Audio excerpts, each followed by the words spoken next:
नमस्ते। आज बात करते हैं एक वायरल हिंदी हॉरर कहानी की और समझने की कोशिश करते हैं कि आखिर वो कौन सी बातें हैं जो इसे इतना डरावना बनाती हैं।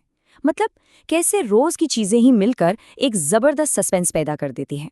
तो चलिए इस कहानी की परतों को खोलते हैं।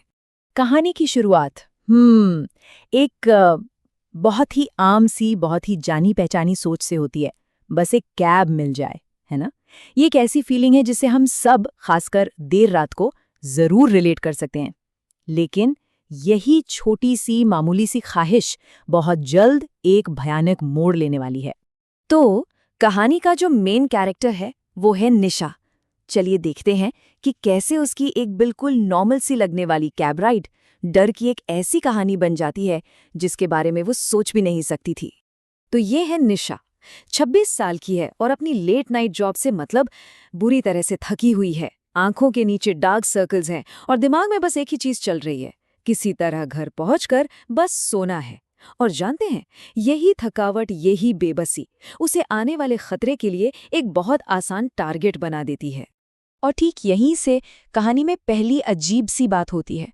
कैब आ जाती है, ड्राइवर वही है, महेश पाटिल, और ऐसा लगातार तीसरी रात हुआ है। अब सवाल यह है कि क्या ये सिर्फ एक इत्तेफाक है या फिर ये किसी बड़ी गड़बड़ का इशारा है। ओके, तो अब कहानी उस हिस्से में जा रही है जहां वो हल्की सी जो बेचैनी थी ना, वो अब असली डर में बदलने लगती है।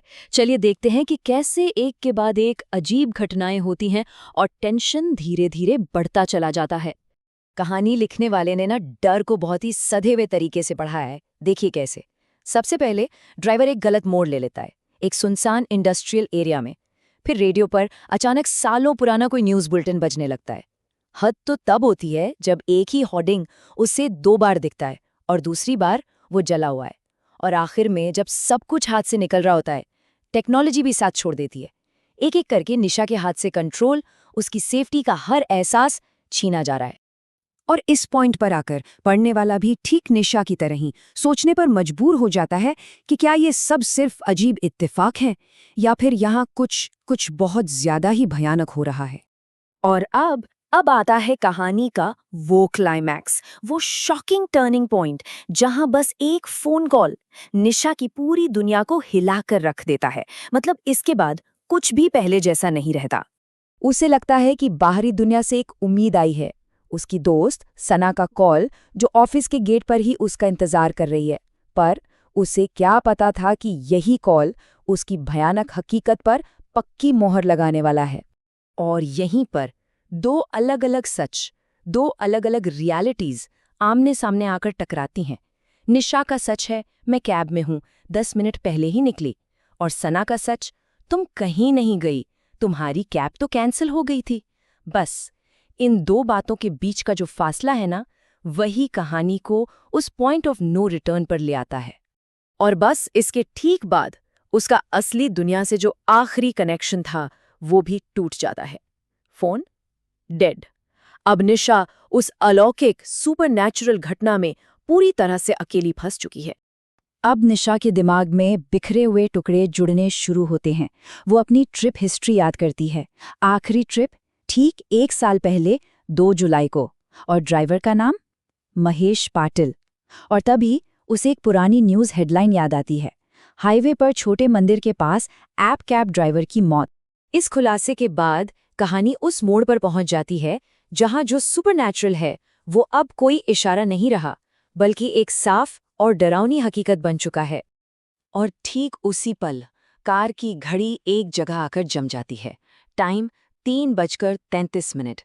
ये हॉरर कहानियों का एक क्लासिक तरीका है ये दिखाने का कि अब समय रुक चुका है और किरदार एक सुपरनैचुरल लूप में फंस गए हैं। और फिर ड्राइवर महेश खुद बोलता है।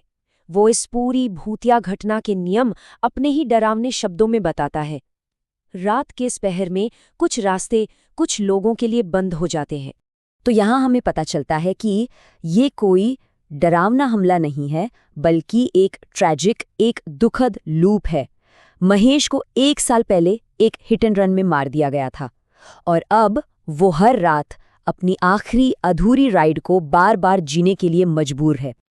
अब निशा के पास एक ही रास्ता है, बल्कि कहें तो अब उन दोनों का एक ही मकसद है, उस एक्सीडेंट वाली जगह पर वापस जाना, उस हनुमान मंदिर के पास, और उस दर्दनाक पल का सामना करके इस लूप को तोड़ना।